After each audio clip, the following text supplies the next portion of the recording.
আসসালামু আলাইকুম। আজকে খুবই মজাদার একটা রেসিপি নিয়ে চলে আসলাম। এজন্য আমি এখানে একটি আনারসের অর্ধেক নিয়েছি। এবার আনারসের ভিতরের অংশটুকু আমি কেটে নেব আর খোসাটা একটা বাটির মতন করে তৈরি করে নেব। ছুরিটা বেশ চারপাশে গোল করে ঘোরাতে হবে। গোল করে ঘোরানোর পরে মাঝের যে শক্ত অংশ ছুরির নিচে ঢুকিয়ে একটু চাপ দিলে বেরিয়ে আসবে। দেখতে থাকুন আমি কিভাবে তৈরি করি। অসম্ভব মজার একটি রেসিপি তৈরি হতে যাচ্ছে।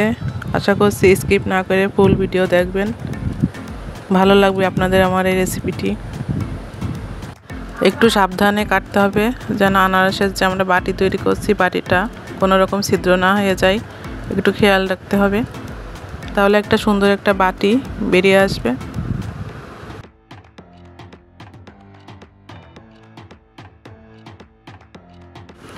আনারসের মাঝের অংশ আমি বেশ ভালোভাবে তুলে নিয়ে আসছি। এবার ছুরিতে এটা প্লেটের পরে তুলে নেব। আনারসের বাটির ভিতরে যে বাড়তি আনারস রয়েছে চামচের সাহায্যে আমি তুলে নিয়েছি।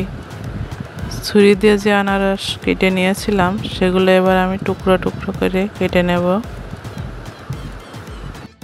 একদম পাতলা পাতলা করে আনারসের পিসগুলো কাটতে হবে, তাহলে বেশি মজাদার রেসিপিটা তৈরি হবে। তো এইভাবে পাতলা করে আমি কেটে নিলাম। এবার আমি একে একে এর ভিতরে কিছু মশলা দিয়ে দেব। দিয়ে দিলাম এখানে চিলি ফ্লেক্স,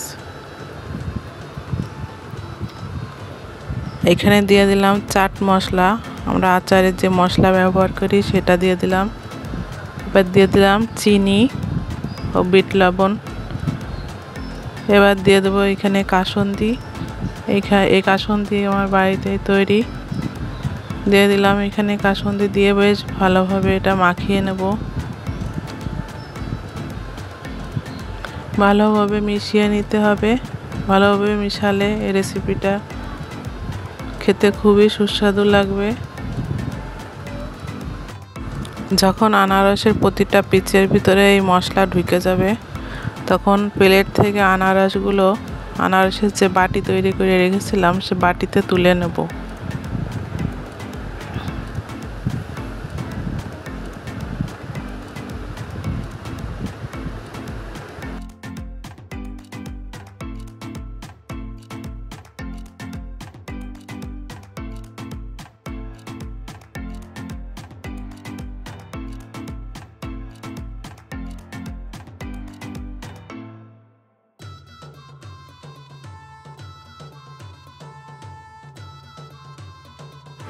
আনারস মাখাতে মাখাতে যে বাটি ঝোল তৈরি হলো সে ঝোলটুকু বাটির ভিতর ঢেলে দেব। দেখুন কি সুন্দর সুস্বাদু আনারস মাখা তৈরি হয়ে গেল।